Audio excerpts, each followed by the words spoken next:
절기를 지키는 의미가 있어요. 절기는 아, 하나님의 행하신 일을 돌아보고 또 하나님께서 우리에게 말씀하시고자 하는 그 음성을 듣는 것이라고 말할 수 있거든요. 세 가지를 오늘 이렇게 살펴보기 원합니다. 첫째, 하나님의 말씀을 들어야 합니다. 아, 50편 7절을 한번 볼까요? 이렇게 말합니다. 같이 읽어보죠. 내 백성아 들을지어다. 내가 말하리라. 이스라엘아 내가 내게 증언하리라. 나는 하나님 곧 내 하나님이로다. 우리 신앙에 있어서 아주 중요한 한 가지는, 그러니까 우리가 놓쳐서는 안 되는 게, 하나님과 우리의 관계는 인격적 관계라는 거예요. 하나님의 형상 곧 자기 형상을 따라 사람을 창조하셨다. 근데 하나님은 영이시기 때문에 형상이 없어요. 그러면 우리가 하나님의 형상을 닮았다는 말은 뭐냐면 하나님의 인격을 닮았다는 거예요. 인격을 가진 사람들이 만나면 교제가 이루어지죠. 하나님과 우리와에도 그런 인격적 교제, 그 하나님과 우리와 만남 안에서 인격적 사랑의 교제가 되게 중요해요. 인격적 교제 가운데 우리가 서는 삶이 되어져야 돼요. 하나님과 교제에서 가장 중요한 것은 하나님의 말씀. 하나님은 말씀하시고 우리는 그의 말씀을 듣고 순종하는 관계라고 말할 수 있어요. 하나님은 하나님으로서 말씀하시고 하나님의 백성인 우리는 하나님의 백성으로서 하나님의 말씀을 듣는 것이죠. 그때 하나님의 백성은 하나님의 통치 가운데 있게 되죠. 한 번 듣는 것으로 끝이 아니고요, 지속적으로 우리는 하나님의 말씀을 들으려고 해야 돼요. 하나님과 교제하는 삶이 되려고 하는 거예요. 그것이 하나님과 그 백성과의 언약의 중심에 있어요. 그래서 출애굽기 19장 5절에도 보면 이렇게 말하죠. 세계가 다 내게 속하였나니 너희가 내 말을 잘 듣고, 여기 내 말을 듣는다는 말은 너희가 이 킹제임스 버전은 내 목소리를 잘 듣고, 그런 표현이거든요. 그래서 내 언약을 지키면 너희는 모든 민족 중에서 내 소유가 되겠고, 성경밭 구절이 너무 빨리 없어져 버렸네요. 그렇죠? 내 소유가 되겠고라고 말해요. 출애굽기 23장 22절도 같이 한번 읽어볼까요? 시작. 내가 그의 목소리를 잘 청종하고 내 모든 말대로 행하면 내가 내 원수에게 원수가 되고 내 대적에게 대적이 될지라. 그러니까 우리가 하나님의 백성으로서 해야 될 가장 중요한 일은 뭐냐? 하나님의 목소리를 청종하는 거예요. 잘 듣는 거예요. 네, 듣는 거예요. 그러니까 하나님은 우리를 인도하시는 분이시죠. 하나님은 우리를 가르치시고요. 그래서 하나님의 목소리를 잘 듣는 게 되게 중요해요. 출애굽기 15장 22절에 보면 이런 표현도 있어요. 사무엘상 15장 22절 같이 읽어볼까요? 시작. 사무엘이 이르되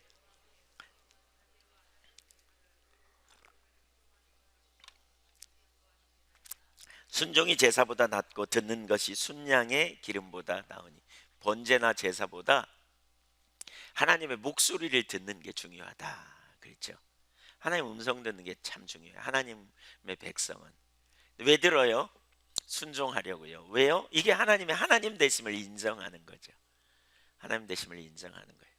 그래서 저는 이 자세가 되게 중요해요. 오늘 추수감사절이라서 사실 그 감사에 대한 부분을 주로 다루려고 하는데, 이 50장 7절 이하를 쭉 읽어보다 보니까 50장 7절에서 그 이야기를 해요.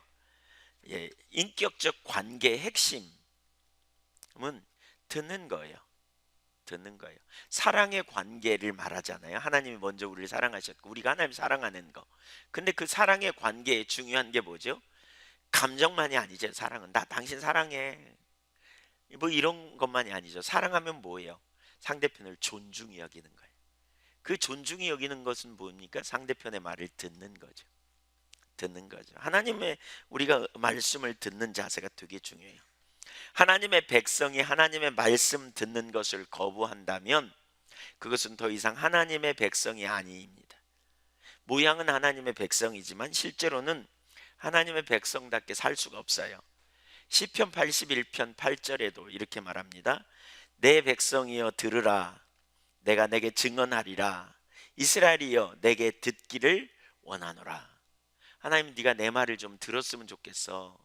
제발 내 말을 들어. 이렇게 말하죠. 그러면서 10절 읽어보죠. 나는 너를 애굽 땅에서 인도해낸 여호와 내 하나님이니 내 입을 넓게 열라 크게 열라 내가 채우리라 하였으나 내 백성이 내 소리를 듣지 아니하며 이스라엘이 나를 원하지 아니하였도다. 그러므로 내가 그의 마음을 완악한 대로 버려두어 그의 임의대로 행하게 하였도다. 하나님의 말씀을 듣지 않는 것은 곧 뭐냐? 하나님을 원하지 않는 태도라는 거예요. 하나님을 말씀을 들으려고 하는 태도가 없는 것은 하나님을 원하지 않는 거라는 거예요. 네. 그래서 이렇게 그 결과는 심각하죠. 뭐라고요? 하나님이 자꾸 말해도 안 들으면 그냥 내버려 둔다는 거예요. 그냥. 왜냐면 하나님의 백성이 가서는 안 될 길로 가는데 말씀하시잖아요. 근데 안 들어요. 돌이키게 하려고 하는데. 그래서 완악한 대로 버려둔다는 거예요.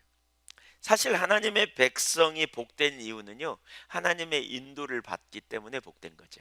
하나님의 인도를 받고 또 하나님의 가르쳐 주시는 것을 배우고 말이죠. 그 요한복음 8장 31절 32절에 예수님이 자기를 믿은 유대인들에게 이르시되 그렇게 말하죠. 너희가 내 말에 거하면 참내 제자가 되고 진리를 알지니 그 진리가 너희를 뭐하리라? 자유케 하리라. 또 우리 지난번에도 봤지만 이사야 42장 22절에 21절에 하나님이 하나님의 백성을 존귀케 하려고 말씀을 보내셨다. 존귀케 하려고. 그런데 하나님의 백성이 그 말씀을 무시한 거죠. 이렇게 말씀을 떠난 거예요. 그래서 실패하게 돼요. 그래서 시편 1편은 이렇게 말해요. 복 있는 사람은 여호와의 율법을 즐거워하며 또 그 율법을 주야로 묵상하는 자로다. 왜 그렇습니까? 하나님의 말씀이 생명을 주기 때문에 그래요. 진리로 인도하기 때문에, 우리를 존귀케 하기 때문에. 가서는 안 될 길에 내가 가고 있는데 가는 줄도 몰라. 그런데 깨닫게 되는 거죠. 잘못된 길에 가고 있구나. 여기서 돌이켜야 되겠구나. 말씀을 들으면 그래서 하나님을 알게 되고 또 믿음의 사람이 됩니다. 오늘 세례 받는 한 자매님 어제 그 세례 문답하면서 그러시더라고요. 내가 정말 하나님을 빨리 좀 알았으면 좋겠다고. 그래서 내가 하나님을 온전히 의지할 수 있으면 좋겠다고. 네, 예수 믿은 지 얼마 되지 않았어요. 근데 그 마음에 하나님을 더 알고 싶은 열망이 그렇게 크다고. 하나님의 말씀을 듣게 될 때 우리가 진리를 알게 되고 또 하나님의 마음도 알고 하나님의 목적도 알게 되고 또 하나님의 기준을 알게 되면서 삶을 조정하는 실제적인 일들이 일어나는 것이죠. 그럼에도 불구하고 주님의 말씀을 듣지 못하는 이유가 뭘까? 여러 가지 이유가 있는데 그 중에 하나는 안다고 생각하는 교만 때문에 우리가 하나님의 말씀을 듣지 못해요. 여러분, 우리가 하나님의 백성으로서 하나님 나라의 자녀로서 우리는 항상 하나님의 말씀이 생명이라는 사실을 깨달아야 돼요. 하나님 만나기 원합니까? 하나님 만나는 건 뭘로요? 말씀으로예요. 말씀으로. 하나님 말씀으로 오신다고요. 우리에게 말씀으로 임하셔서 우리를 말씀으로 이끄시고 우리를 말씀 가운데서 회복시키시는, 이게 하나님의 행하시는 역사예요. 네. 그래서 하나님 말씀으로 우리에게 임하시는 역사를 우리는 기대하는 것이죠. 근데 마음이 교만해요. 저는 신앙생활에 아주 위험한 한 부분이 이거라고 생각해요. 뭐냐? 지식으로 신앙생활을 하는 거예요. 머리로 열심히 있는 사람들은 알고 싶은 욕망에 막 책도 보고 막 알거든요. 물론 당연히 알아야 돼요. 이거 귀중해요. 근데 알면 그때부터 안다고 생각하고 딱 머물러 버려요. 놓아버려요.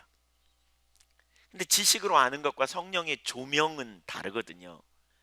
그래서 많이 나누죠. About God과 Knowing God은 다르다고. 하나님에 관해 아는 것과 하나님을 아는 것은 다르다고. 어떤 사람의 자서전을 읽었다 그래서 그 사람을 다 아는 게 아니죠. 그냥 자서전적인 지식에 불과해요. 자서전을 읽고 그 사람에 관해 아는 것뿐이에요. 그러나 하나님과 사귐 교제, 특별히 성령님이 깨닫게 하시고 알게 해주셔서 하나님이 누구인지 개인적으로 아는 이 지식이 우리에게 강력해요. 실제가 되어지죠. 근데 우리가 안다고 생각해요. 몇 번 들었기 때문에. 그래서 참 이게 필요하더라고요. 여러분, 자꾸 깨닫게 해달라고, 비춰달라고 구하는 자세가 필요해요. 계속해서 들어야 돼요. 성령의 조명. 또 하나님의 말씀을 잘 못 듣는 이유 중에 하나는 세상 사랑이 가득하여 순종할 마음이 없기 때문입니다. 에스겔 시대에 하나님이 이렇게 선지자를 통해 말씀해요. 에스겔서 33장 30절을 보면 이렇게 말씀하세요. 같이 읽어볼까요? 인자야, 내 민족이 담 곁에서와 집 문에서 너에 대하여 말하며 각각 그 형제와 더불어 말하여 이르기를, 자 가서 여호와께로부터 무슨 말씀이 나오는가 들어보자. 에스겔 선지자에게 여호와 무슨 말씀을 하나님이 주시나 들어보자 그런다는 거예요. 근데 31절 보세요. 시작. 백성이 모이는 것 같이 네게 나오며 내 백성처럼 네 앞에 앉아서 네 말을 들으나 그대로 행하지 아니하니 이는 그 입으로는 사랑을 나타내어도 마음으로 이익을 따름이라. 입으로는 하나님을 사랑해요라고 말하지만 마음 중심에 자기가 가득한 거죠. 열심히 듣긴 듣는데 마음의 욕심을 따라가는 거예요. 욕망이 내려지지 않는 거죠. 왜 그럴까요? 하나님을 잘 몰라서 그러고 자기 중심으로 돌아가면 그렇게 되는 것 같아요. 하나님을 몰라서 그래요. 사실 하나님은 무거운 짐을 주시려고 우리에게 말씀하시는 분이 아니지요. 하나님은 우리를 사랑하세요. 아들을 아끼지 않고 내어주실 만큼 우리를 사랑하세요. 그래서 하나님은 우리에게 가장 최선의 길, 완전한 길을 언제나 말씀하세요. 그래서 시편 33편에 하나님의 말씀은 항상 옳다는 거예요. 의롭다는 거예요. 정직하다는 거예요. 근데 왜 우리는 하나님의 말씀을 잘 이렇게 부담스러워 하느냐? 우리 마음의 문제와 관련이 있는 거죠. 하나님의 말씀은 실수가 없는 완전하신 하나님의 말씀 있죠. 그래서 하나님의 말씀이 우리 속에 가볍게 여겨지는 것은 우리가 하나님을 떠나 있기 때문에 그래요. 하나님의 말씀을 대수롭지 않게 여기거나 소홀히 여기거나 혹은 짐처럼 여기는 자리에 있어서는 안 돼요. 하나님의 말씀은 우리에게 생명이에요. 생명. 하나님의 말씀은 우리에게 사는 길로 인도해요. 우리를 축복의 길로 인도하세요. 믿으십니까? 네. 말씀은 생명이에요. 그래서 예수님이 요한복음 12장 50절 이하를 보면 나는 아버지의 말씀이 영생인 줄 아노라 그랬어요. 하나님의 말씀이 생명이에요. 이걸 지금 말하고 있어요. 지금 여기 순간에도 지금 하나님이 뭘 말씀하시냐면 이스라엘 백성들을 경고해요. 아삽을 통해서 돌이키라는 거예요. 온전한 자리로 돌이키라고. 이렇게 그렇지 않으면 심판받을 거라고 1절부터 6절까지 그걸 말하면서 너희는 경고하면서 이 말을 들으라 그랬어요. 그러니까 우리가 항상 하나님의 말씀을 들을 때는 귀를 쫑긋 세우고, 토끼가 그러지 않아요? 왜? 부스럭 소리가 나면 귀를 쫙 세우지 않아요? 개도 그러죠. 그런 것처럼 하나님의 말씀에 집중하려는 중심의 자세가 필요한, 이게 참 그리스도인, 하나님과 교제하는 성도의 삶의 태도입니다. 매우 심각한 경고의 말씀을 주시는데 우리가 이런 말씀을 대수롭지 않게 여기면 어떻게 될까? 그 결과가 무엇일까? 후반부에 보면 하나님께서 그들의 범죄, 잘못된 부분을 백일하에 다 드러낸다 막 이렇게 표현하시거든요. 차례대로 막 드러내신다. 네, 인격적인 하나님과의 관계이기 때문에 우리는 항상 하나님이 어떻게 생각하시고 하나님이 우리에게 뭘 말씀하시고자 하며 하나님이 기뻐하시는 삶이 뭔지, 진리가 무엇인지 우리가 잘 듣는 게 되게 중요해요. 그분의 말씀은 우리의 모든 삶의 영역의 진리예요. 진리. 마귀는 거짓말을 통해서 우리 삶을 회방한다면 진리를 알면 진리로 승리케 되는 놀라운 삶이 우리에게 주어지죠.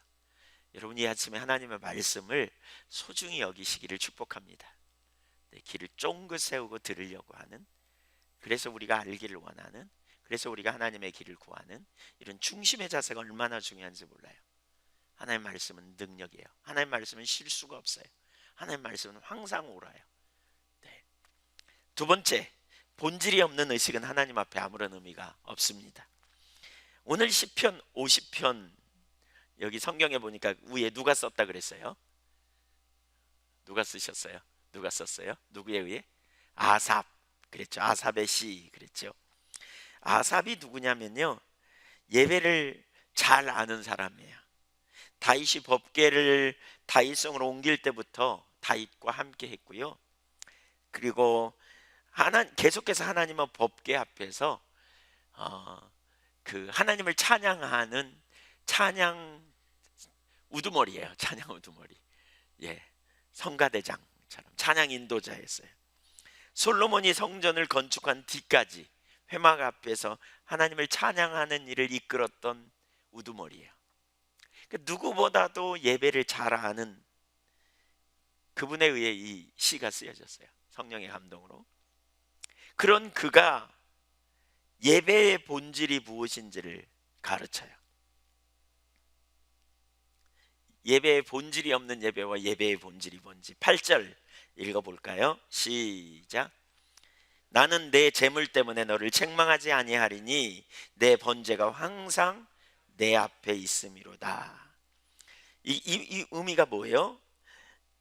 이 구절을 이렇게 직역하면 이런 말이에요. 내가 너희를 책망하는 것은 너희의 희생 때문이 아니다. 너희 희생 제물 때문이 아니다. 제물이 없어서 책망하는 게 아니다. 너희는 옛날부터 제사 드렸고 지금도 제사가 넘쳐난다. 근데 내가 너희를 책망하는 것은 그러니까 희생 제물이 없어서가 아니다. 그런 얘기예요. 그들에겐 수많은 의식이 있었어요. 성경이 말하는 대로 제물을 가져다 바쳤어요. 그러나 문제는 뭐냐면 본질을 놓죠. 본질. 의식은 있었는데 의식 속에 담겨져야 될 본질이 없었다는 거예요. 하나님과 인격적 관계를 담아내는 것이 본질이에요.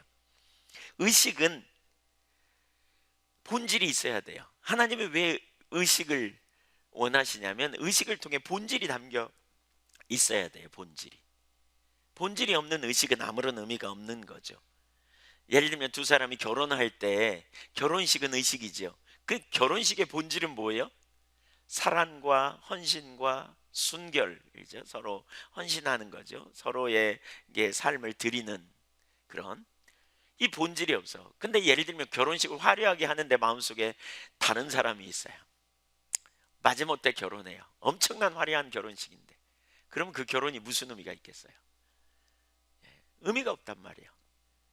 우리가 지키는 의식, 그렇죠? 하나님이 이스라엘 백성들에게 제사법을 얘기하고 또 1년에 3차례 남자들은 보이러 오라 그랬고 제물을 갖다 바치라 그랬고 이렇게 말씀하시는데 그 말씀의 의도에는 뭐가 있냐면 하나님과 만남이 있는 그 본질이 담겨져 있는 예배를 하나님은 원하셨던 거죠. 그런데 그들은 본질을 상실해버리고 의식을 잘 지키면 된다고 생각했던 거죠.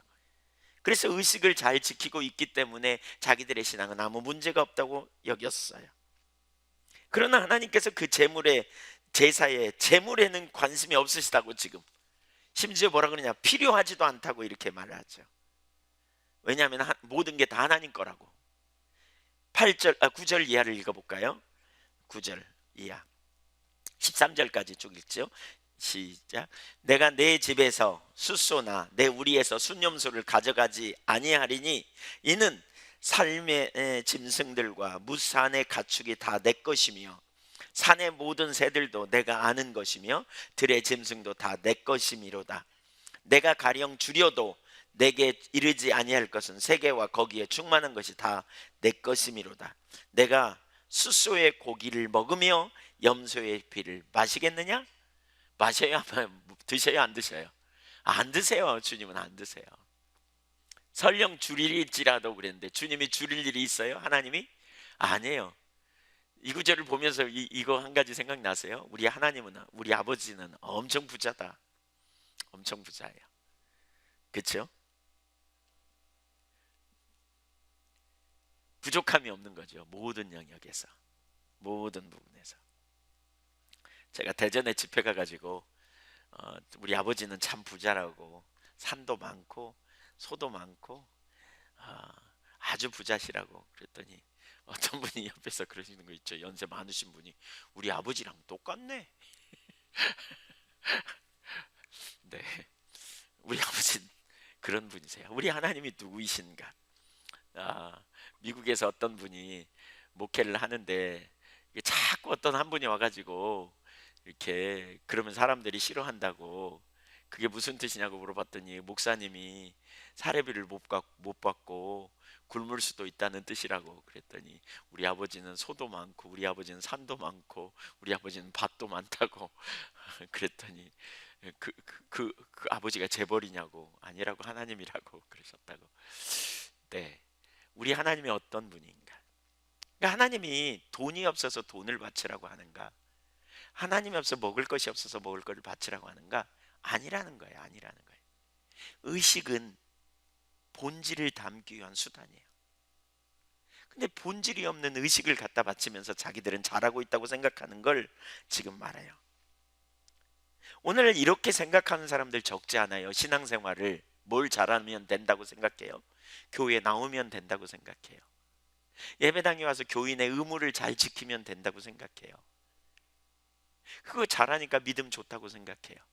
그래서 그거 잘하는 사람들을 우리는 교회에서도 뭐예요? 믿음 좋다고 규정하고, 그런 사람들을 1등 신자라고 취급하잖아요. 오늘날 교회 가운데 그게 팽배돼 있잖아요. 그런 관점으로 본다면 예수님 당시 바리새인들은 진짜 믿음 좋은 사람이었어요. 일에 2번씩 금식하고요, 소득의 11조를 드리되 곡식을 수확해서 나달까지 세서 하나님 앞에 드렸다니까요. 혹시 못 드릴까 싶어서. 믿음 되게 좋은 사람이에요. 율법을 지키려고 그렇게 노력했던 사람. 율법의 의로는 의미 없었다, 이렇게 말하죠. 우리 신앙은, 그것을 신앙이라고 이해하면 굉장히 왜곡돼요. 왜냐하면 본질을 놓치는 거예요. 지금 딱 그 얘기예요. 우리 신앙은 종교적인 의식이 아니에요. 하나님, 살아계신 하나님과의 인격적 교제예요. 그분을 사랑하고 그분의 말씀을 듣고 그분께 순종하고 또 그분의 의도와 목적을 따라 나아갈 때 하나님이 우리의 아빠가 되셔서 우리를 보호하시고 지켜주시고 돌보아주시는, 그리고 우리를 통해서 하나님 크기의 열매가 맺어지는 역사가 나타나는, 선지자들이 반복적으로 다루고 있는 주제가 사실 이 주제죠. 하나님께서 이스라엘과 언약을 맺은 이후에 반복적으로 다루고 있는 주제가 이 주제예요. 선지서마다 사실 이 주제를 다루고 있죠. 하나님께서 이스라엘 백성들과 언약을 맺은 다음에, 우리 이 부분 많이 살폈으니까 그냥 넘어가도 되지만 또 처음 듣는 분들을 위해서 좀 나누면, 출애굽기 25장 8절에 내가 그들 중에 거할 성소를 그들이 나를 위하여 지으라. 하나님이 이스라엘 백성들과 언약을 맺은 다음에 가장 먼저 성소를 지으라 그래요. 그런 다음에 42절에 거기서 번제를 드리고, 번제를 드리는 가운데 하나님의 의도가 뭐예요? 내가 거기서 너희와 만나고 너는 내 말을 들을 것이다 그랬어요. 하나님과 만남은 뭐냐? 하나님의 말씀을 듣는 거예요. 듣고 삶을 조정하는 거죠. 지금 내게 주시는 이 말씀. 그래서 성막을 완성한 후에 제사를 드릴 때 출애굽기 40장에 보면 하나님이 강력하게 임하시거든요. 그때부터 그 성소 가운데 임재하셔서 성막의 위에 불기둥 구름기둥으로 임하셔서 함께 동행하시잖아요. 그러면서 그때부터 이스라엘 백성들이 성막에 와서 제사를 드리고 거기서 하나님 말씀을 드리고 만나고, 하나님 말씀을 듣고 만나고 하나님의 인도를 받고, 이런 일이 계속 일어났는데, 이스라엘이 제 의식을 잘 드리면서 나중에 껍데기만 남은 거죠. 무슨 껍데기요? 의식만 남은 거예요. 예배당에 오긴 오는데, 그러니까 오늘날로 말하면 예배당이죠. 그 당시에 제사를 드리러 오긴 오는데, 오늘날로 말하면 예배를 드리러 오긴 오는데 그냥 예배 드리는 데만 집중하는 거예요. 그냥 와서 앉아 있는 거예요. 그냥 그러면서 그냥 성경이 말하는 대로 잘해요. 거룩하게. 그리고 많은 재물을 갖다 바치고 많이 헌신하고 나름대로 그걸 잘해요. 근데 정작 뭐죠? 인격적인 하나님과 만남은 없는, 형식적인 신앙으로 대체하는. 사실 하나님과 만남이 있어야 우리 삶이 거룩해져요. 만남이 있어야 강력해요. 제가 악한 길에서 떠나라는 설교를 2주 전에 우리 같이 나눴잖아요. 지난 주간에 제가 엄청 피곤하면 저도 모르게 제가 이렇게 익숙한 데로 가더라고요. 그래서 이렇게 제가 테레비 보는 걸 되게 경계하는데 시간을 이렇게 좀 세이브하고 그래야 된다는 생각에 무심코 누워가지고는 이렇게 테레비를 틀었어요. 근데 한 5분쯤 지났을까? 제 속에서 또렷하게 시간을 허비하지 말라고, 그것이 악한 길에서 떠나는 거라고. 정신이 버쩍 나더라고요. 그래서 테레비 끄고 가서 책상에 앉았죠. 근데 버쩍 나더라고요. 하나님 깨닫게 하셔야 우리의 삶에 전환이 일어나요. 여러분, 외롭고 고통, 어떤 때는 슬프고 혹은 낭망될 때 하나님이 누구인지 알게 되잖아요. 지식으로 아는 게 아니라 성령의 조명으로 그 순간 깨달으면 어떻게 돼요? 염려를 맡기게 되잖아요. 그렇죠? 하나님의 사랑 안에서 내가 대속의 은혜를 받은 자로서 기쁨과 감사가 있잖아요. 이런 일들이 실제로 우리 안에 일어나야 된다는 거죠. 그런데 시대마다 신앙이 타락할 때마다 나타나는 특징이 그거예요. 의식을 지키는 걸로 본질을 대체하는. 그래서 호세아 6장 6절에 나는 인애를 원하고 제사를 원하지 않는다. 인애는 사랑이에요. 하나님 사랑. 내가 너에게 원하는 건 너희가 날 사랑하고 그리고 너희가 날 아는 걸 원해. 뭐보다? 제사보다 번제보다. 제사 번제 하나님 말씀하셨는데 내가 그걸 통해 너희가 나를 알고 나를 사랑하는 자리로 나와야 돼. 근데 그걸 놓쳤기 때문에 번제나 제사를 하나님이 안 기뻐한다는 거예요. 예레미야 7장 21절 이하에도 하나님께서 뭐라 그럽니까? 너희 희생제물과 번제물의 고기를 아울러 먹으라. 너희끼리 갖다 너희나 먹어, 그 말입니다. 그러면서 사실은 내가 너희 조상들을 애굽 땅에서 인도하여 낸 날에 번제나 희생에 대해 말하지 않았어. 명령하지도 않았어. 아니, 명령하셨어요, 안 하셨어요? 잘 모르세요? 찾아볼까요? 명령 무지장 많이 하셨어요. 근데 왜 여기서 이렇게 말씀할까요? 본질을 잃어서 그래요. 본질이 뭐예요? 오직 내가 이것을 그들에게 명령하여 이르기를 너희는 내 목소리를 들으라. 23절. 예, 너희는 내 목소리를 들으라. 그리하면 나는 너희 하나님이 되겠다. 하나님이 되고 너희는 내 백성. 이게 언약 관계의 핵심은 뭐냐? 목소리를 듣는 거예요. 존중하는 거예요. 하나님을 사랑함으로 존중하는 거예요. 하나님이 하나님 되신 분임을 내가 존중하는 거예요. 존중하는 거예요. 그냥 예배당에 와서 왔다 갔다 앉아 있다 가는 게 아니고, 인격적인 하나님은 우리가 하나님의 목소리를 듣는 걸 원하는 거죠. 아까 앞에서 봤죠. 하나님이 우리를 어떻게 인도해요? 하나님 말씀을 통해 우리를 인도해 가세요. 하나님은 우리를 어떻게 교정해요? 하나님 백성을 만들어가요. 목소리를 통해 우리를, 말씀을 통해 우리를 빚어가세요. 그래서 이 자세가 필요하다는 거예요. 내가 명령한 모든 길로 걸어가라. 그러면 복을 받으리라.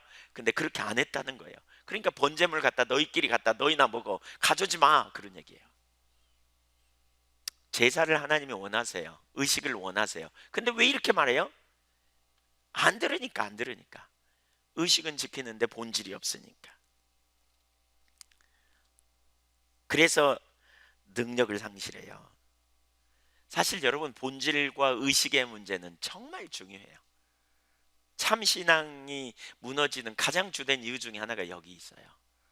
하나님은 우리에게 의식을 원해요. 예배당에도 안 오면 무슨 하나님의 말씀을 듣겠어요? 예배당에 와야 돼요. 예배에 참여해야 돼요. 그렇죠? 그렇지 않으면 하나님과 만나지 못해요. 죄송합니다.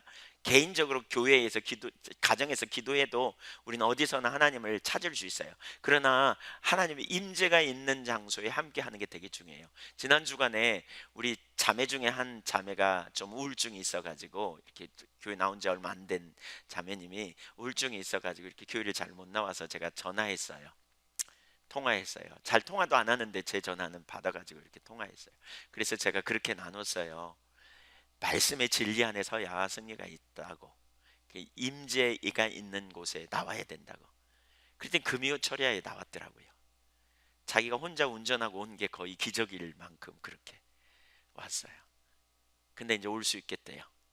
근데 그날 와가지고 말씀이 그에게 들렸던 것 같아요. 엄청 하나님께서 많이 만지시더라고요. 엄청 깨달아지는 은혜가 있어야 돼요. 그러니까 하나님과 만남이 있어야 삶의 전환이 일어나요.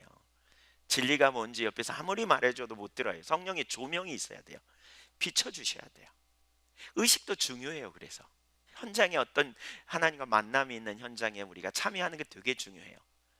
또 우리가 하나님이 정해놓은 그러한 규칙, 성만찬도 그렇고요. 우리가 제물을 하나님 앞에 예물을 바치는 것도 마찬가지고요. 성경 공부하는 거 다 이게 의식이에요. 근데 그 의식을 통해서 뭐냐? 하나님과 만남이 있어야 돼요. 근데 많은 사람들이 이건 열심히 하면서, 물론 지금은 이것도 놓쳐버린 경우가 많지만, 이건 열심히 하면서 정작 하나님과 만남을 기대하지 않고 예배당에 다니니까 지치는 거예요. 탈진해요. 실패해요. 하나님과 만남이 있어 보세요. 기쁨이 있죠. 여러분, 오늘 하나님과 만남이 있는 예배를 드리고 집에 가보세요. 돌아가 보세요. 기쁨이 있어요. 염려가 한가득 안고 왔는데 하나님이 신실하신 하나님이고 능력의 하나님이고 내 머리털 하나까지 세심바 되어서 내 모든 문제를 다 그분께 맡기면 그분이 가장 선한 길로 인도하실 거라는 사실이 깨달아져 보세요. 돌아가면서 기뻐하지 않고 갈 수 있겠는지. 기쁨이 넘치죠. 충만케 되죠. 이런 살아있는 예배가 우리 가운데 되어져야 돼요. 이런 예배가 돼야 돼요. 이런 예배가. 본질에 초점을 놓치고 의식에만 집중하니까 사람들이 자꾸 순서에 초점 둬요. 순서. 왜 내가 익숙한 순서 여긴 안 하지? 막 이런 거 있죠. 왜 찬송가를 안 하지? 뭐 이런 얘기도. 예, 찬송가 전 좋아합니다. 우리 찬송가도 더 많이 하라고 제가 자꾸 찬양팀한테 얘기하는데, 더 나은 예배를 어떻게 드릴 수 있을까? 생동감 있는 하나님께 드리는 예배가 될 수 있을까? 이걸 정말 많이 고민해요. 어떻게 하면. 어떤 분은 사도신경 안 한다고 되게 시험 들죠. 사도신경이 성경에 사도신경은 반드시 외워야 할지니라. 그러면 우리는 반드시 해야 돼요. 개인적으로 사도신경 고백할 수 없는 사람은 이단일 가능성이 높습니다. 사도신경은 너무너무 좋은 신앙 고백의 전통입니다. 근데 예배 시간에 사도신경에 의미하는 바가 뭔지를 생각하지 않고 주물주물 그냥 애우는 게 정말 진정한 예배일까요? 본질이 없는. 어떻게 해야 온전한 예배를 드릴 수 있을지. 그럼에도 불구하고 하나님과 만남이 없는 예배를 드리니까 오랜 시간 지나면서 자기 예배는 온전한 예배라고 생각한다면 그거야말로 착각하는 거죠. 절대로 놓쳐서는 안 돼요. 오늘 본문이 지금 그걸 말하고 있는 거죠. 의식으로 본질을 대체하면 안 된다는 거예요. 사실 그들의 신앙은 화석화되었어요.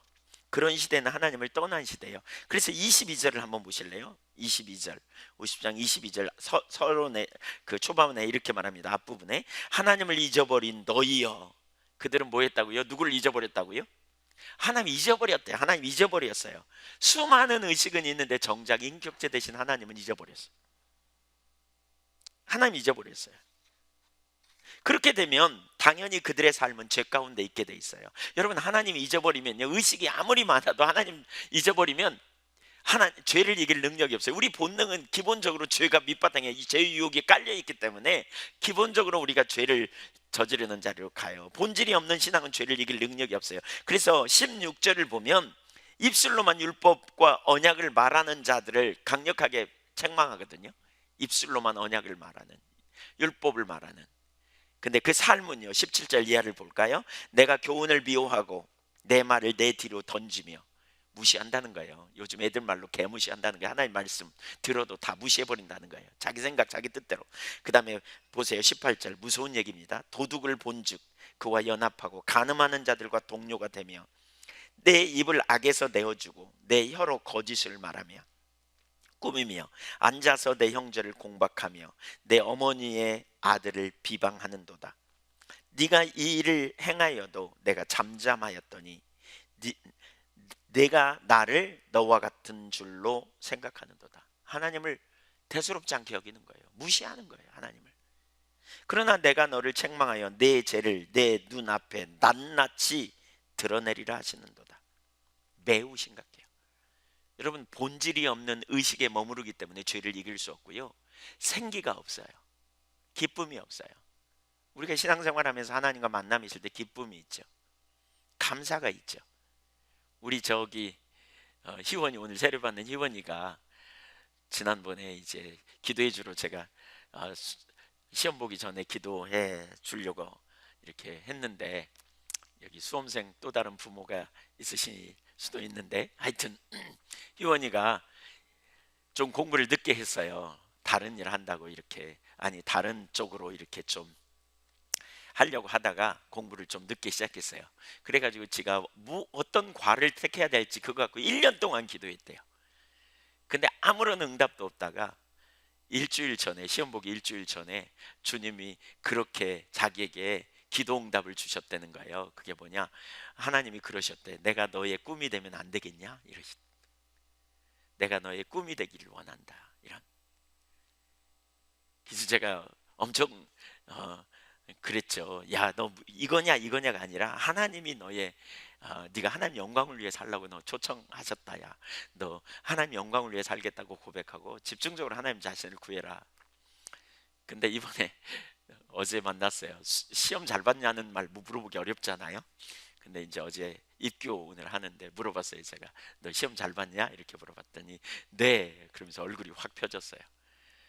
시험 보는데요, 20분 동안 시험 보기 전에 앉아서 집중적으로 하나님 찾았대요. 그랬더니 그렇게 안정감이 자기 마음에 오더래요.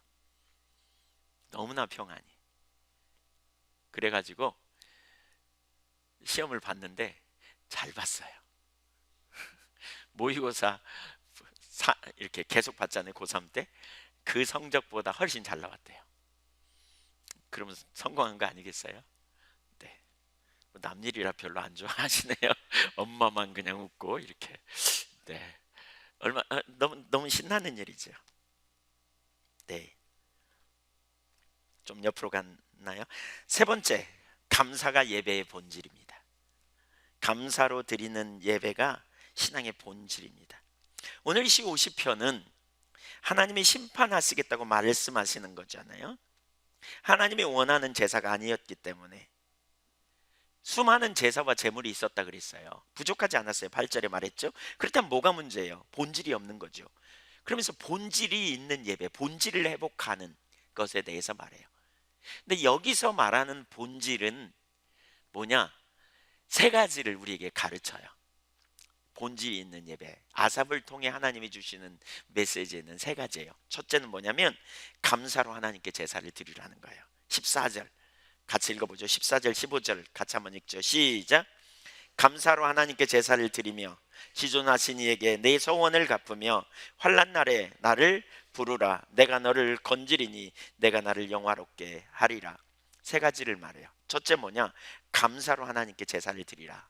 여기 감사로 드리라는 말은 감사 제물을 가지고 하나님께 드리라 이렇게 말하고 있어요. 제물이라고 하는 그 통로에 뭐가 담겨져 있어야 된다? 감사가 담겨 있어야 된다 그 말이에요. 감사. 하나님 행하심으로 인하여 감사한, 하나님 주시는 은혜로 인하여 항상 감사하는. 두 번째는 뭐냐? 지존하신 이에게 서원을 갚으라. 세 번째, 환난 날에 하나님을 부르라. 이 세 가지가 신앙의 본질로 우리가 이해할 수 있어요. 여기서 말하는. 자, 우선 그 하나씩 좀 살펴보면 첫째, 감사로 예배하려면 하나님을 알아야 합니다. 그러니까 우리는 자꾸 뭘 생각하냐면 어떤 방법을 자꾸 생각합니다. 그럼 감사하면서 드려야 되겠구나. 이제부터 하나님 감사합니다. 이게 아니에요. 내가 하나님을 어떻게 서원을 갚지? 그거 알아갖고 서원을 갚아야 되겠네. 뭘 헌금해야 되나? 아니면 뭐 헌신해야 되나? 뭐 이게 아니에요. 여기서 말하고자 하는 바가 뭐냐? 의식과 본질의 관계에서 이해해야 돼요. 의식은 뭐예요? 하나님과 인격적 교제가 아니라 단지 몇 가지 행위를 하는 것이에요. doing. 근데 여기서 말하는 감사로 예배를 드리고 또 뭐죠? 하나님께 서원을 갚고 또 그 환난 날에 하나님을 이름을 부르는 것은 인격적 교제 안에 있는, 이걸 기억해야 돼요. 인격적 교제 가운데 있는 인격적 교제. 그래서 가장 먼저 여기서 뭘 우리가 봐야 되냐면요, 하나님을 아는 게 되게 중요해요. 그래서 하나님을 잊어버린 자들이라고 이렇게 말했잖아요. 본질을 상실한. 그러면서 7절에 보면, 7절 끝에 보면 이렇게 말하거든요. 7절 끝에 다시 한번 보실래요? 거기 이렇게 말합니다. 나는 하나님 곧 내 하나님이로다. 초점을 누구에게 두어요? 하나님께 두라는 거예요. 하나님. 이게 되게 중요해요. 여러분, 하나님께 두는 거예요.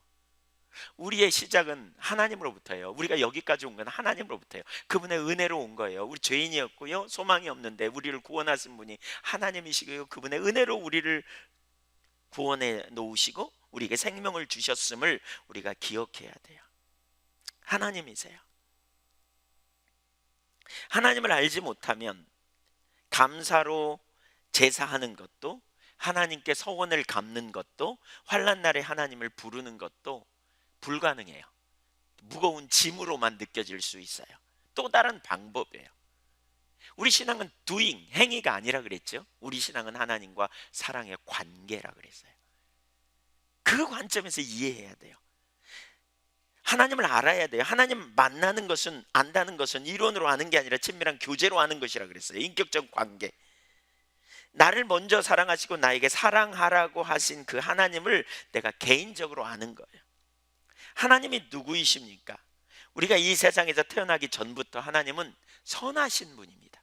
우리에게, 우리가 사랑받을 만한 아무런 자격도 없는데 죄인된 우리를 택하시고 은혜를 부어주신 분이 하나님이십니다.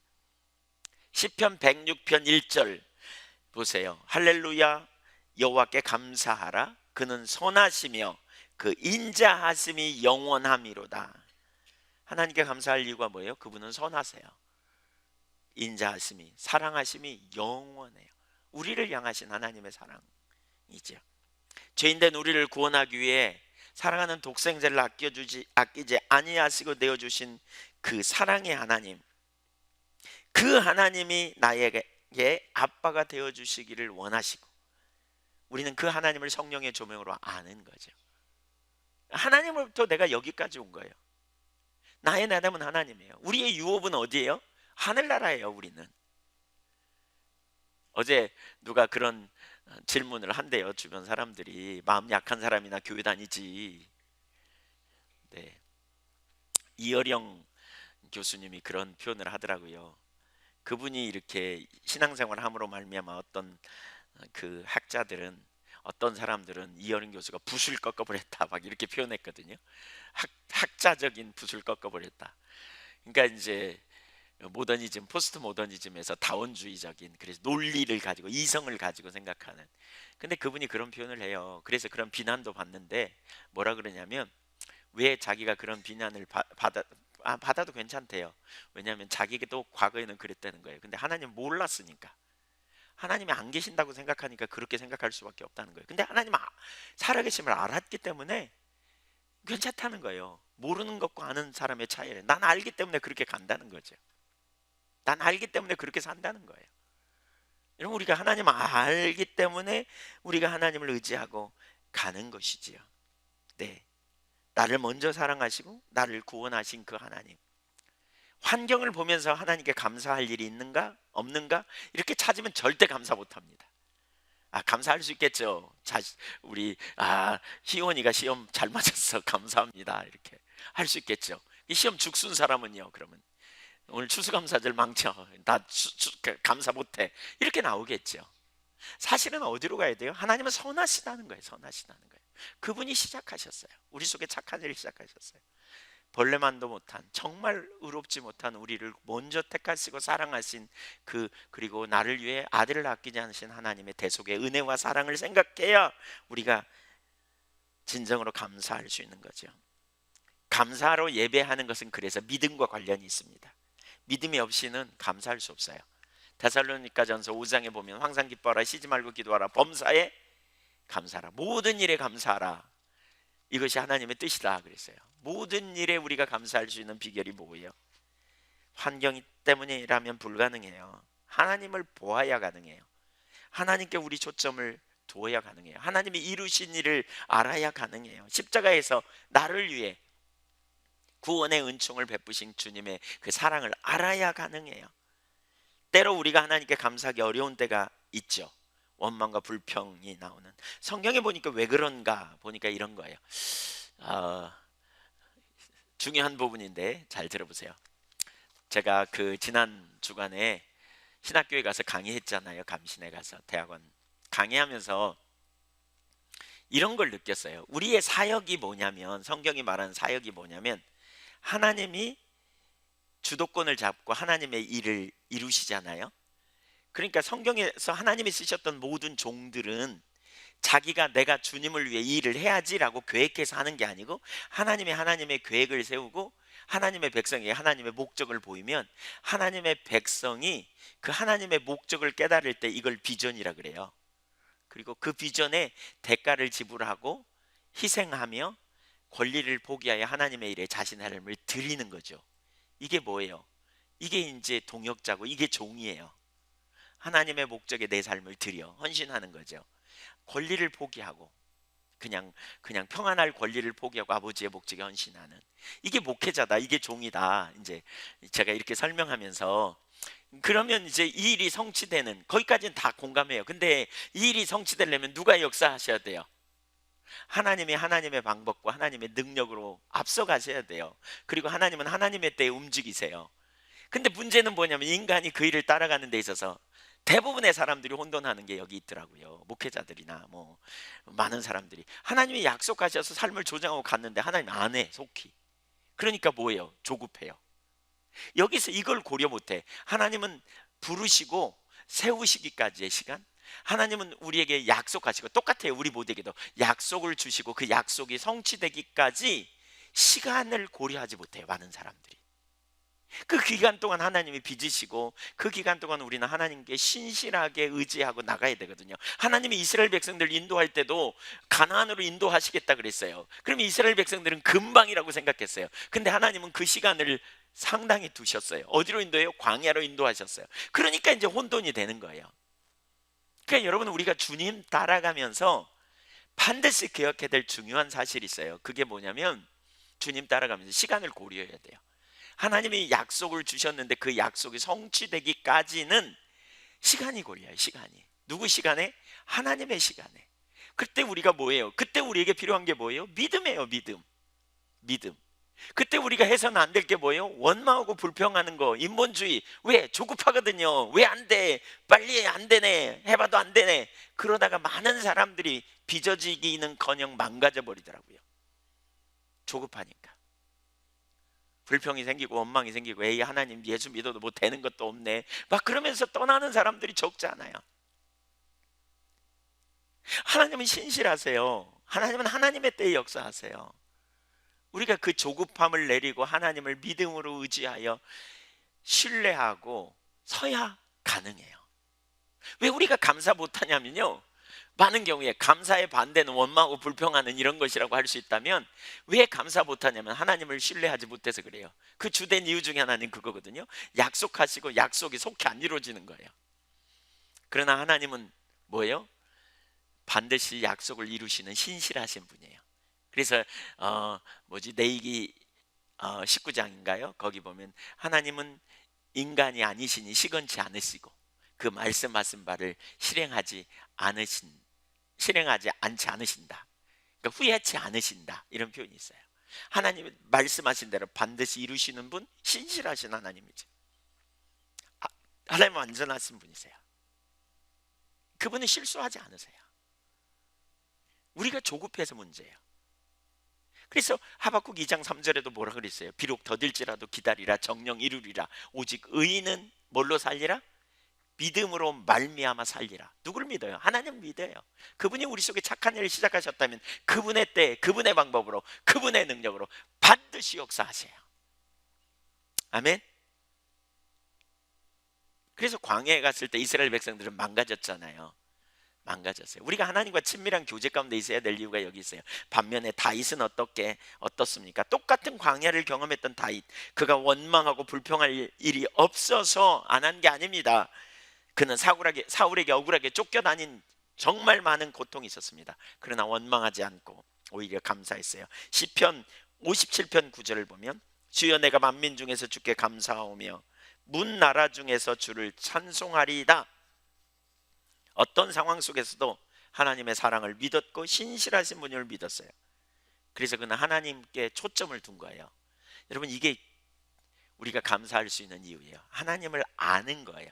안다는 말은 그냥 지식으로 알고 몇 번 체험으로 안다는 말이 아니라, 여기 안다는 말은요, 지금 현재적으로 하나님과 친밀한 교제 가운데 있음을 의미해요. 이게 영생이에요. 영생은 곧 유일하신 참 하나님과 그의 보내신 자 예수 그리스도를 아는 것입니다.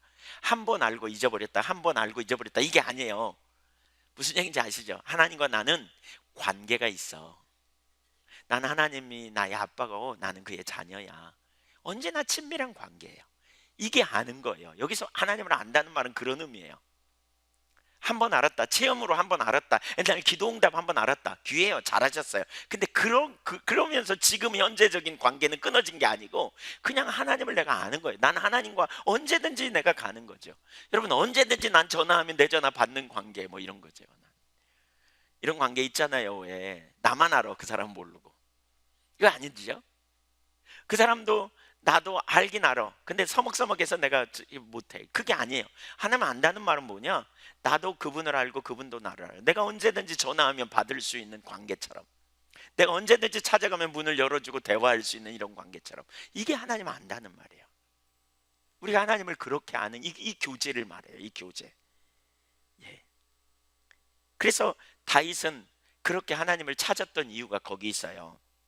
시편 16편 8절에 보면 그는 항상 하나님께 초점을 두고 이렇게 말하죠. 여호와를 항상 내 앞에 모심이요, 그가 나의 오른편에 계심으로 내가 흔들리지 아니하리로다. 다윗은 항상 하나님을 자기 앞에 모시려고 했고 하나님은 항상 자기 오른편에 계셨다는 거예요. 희원이가 그렇게 기도했대 그러더라고요. 하나님 제 뒤에 계셔주세요. 그랬더니 이왕이면 앞에 계셔달라 그러지 그랬냐. 제가 네. 항상 제 등 뒤에 계셔주세요. 네.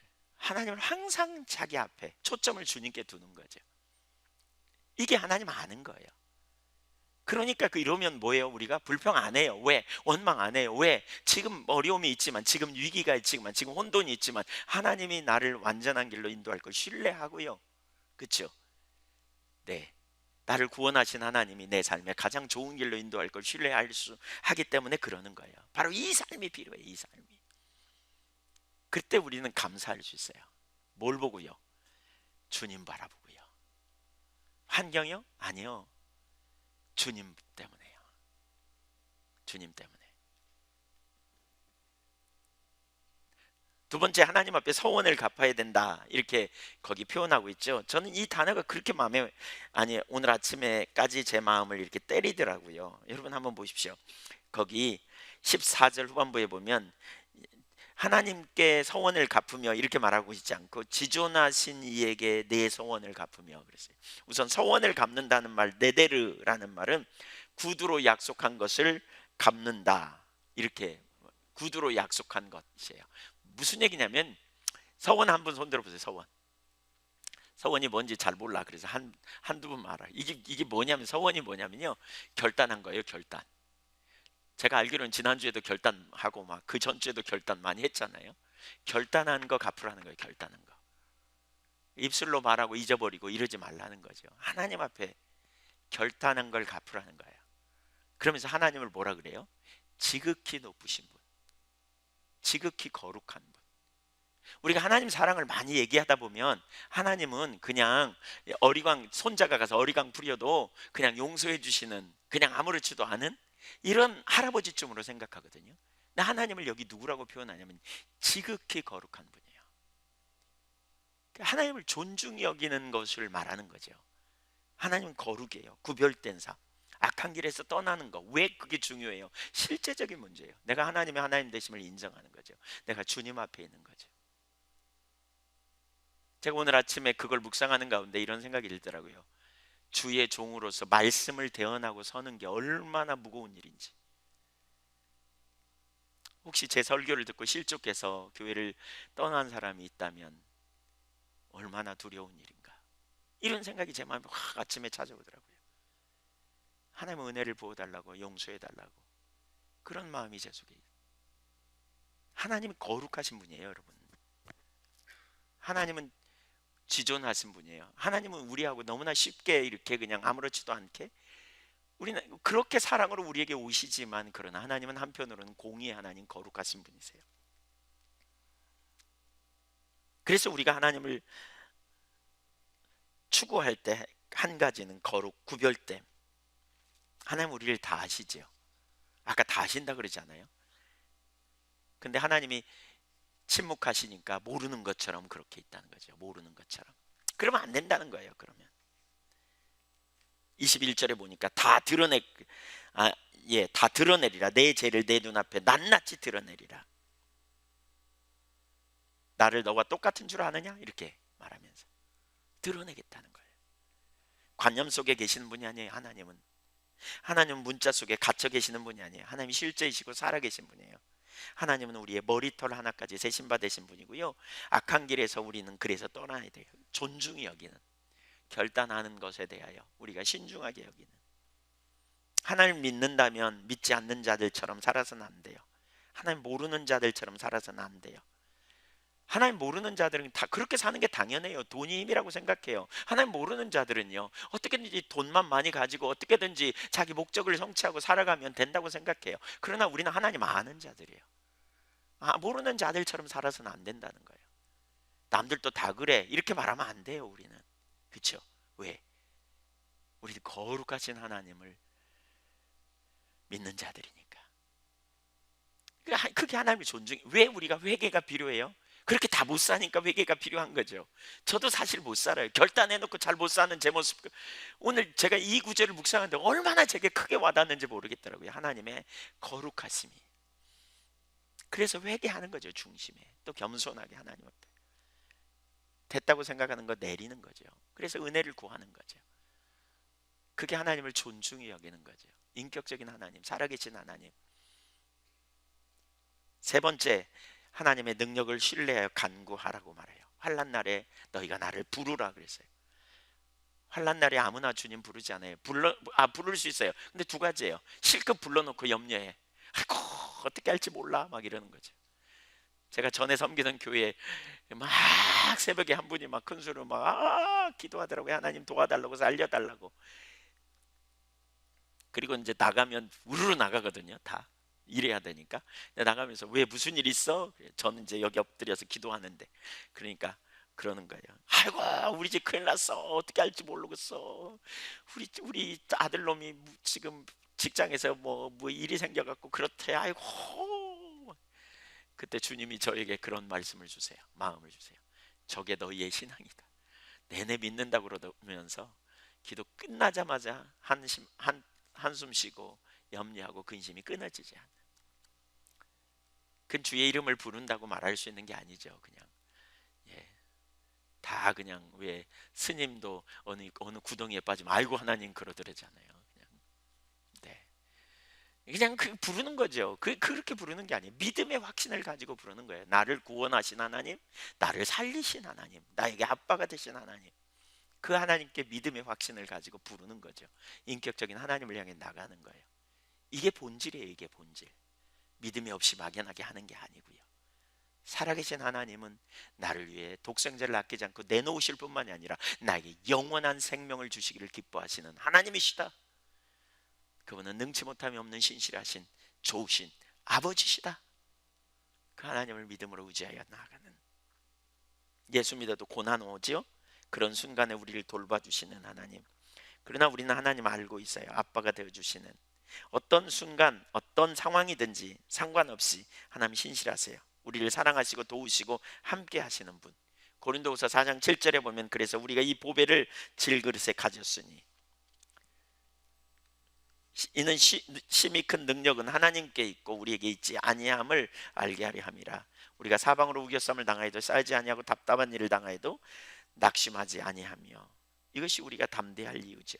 하나님 우리의 아빠 되심, 능치 못함이 없는 인격체 되신 하나님. 이 하나님을 알 때 우리는 감사할 수 있고요.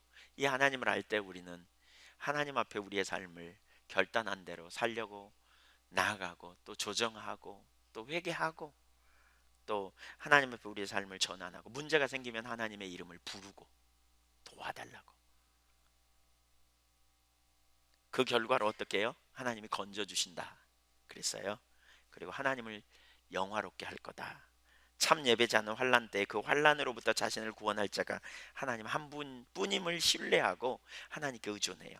바로 그러한 의존 행위는 하나님을 영화롭게 하는, 즉 존경하는 일이 돼요. 이것이야말로 참 예배자만이 갖는 특권이에요. 도움을 다른 데서 구하지 않아 하나님께 구해. 그래서 하나님을 존경하고 하나님을 영화롭게 하는 일이 되는 거죠. 추수감사절, 온전한 예배에는 감사가 있어야 돼요. 형식적인 감사가 아닙니다. 하나님을 알므로, 선하심을 알므로, 신뢰함으로 나아가는 거죠. 구원의 은혜, 우리가 얻을 축복, 얻은 축복과 얻을 축복으로 인하여 감사하십시다. 눈을 높이 드십시오. 하나님께, 하나님을 알므로 우리가 감사하고 또 하나님께 영광 돌리는 믿음의 종들이 다 되기를 소원합니다. 진정으로 하나님을 영화롭게 하는 의식에 머무르지 말고 본질, 하나님과의 실제적인 교제 안에서 우리가 하나님께 온전한 예배자로 서기를 간절히 원합니다. 기도하겠습니다.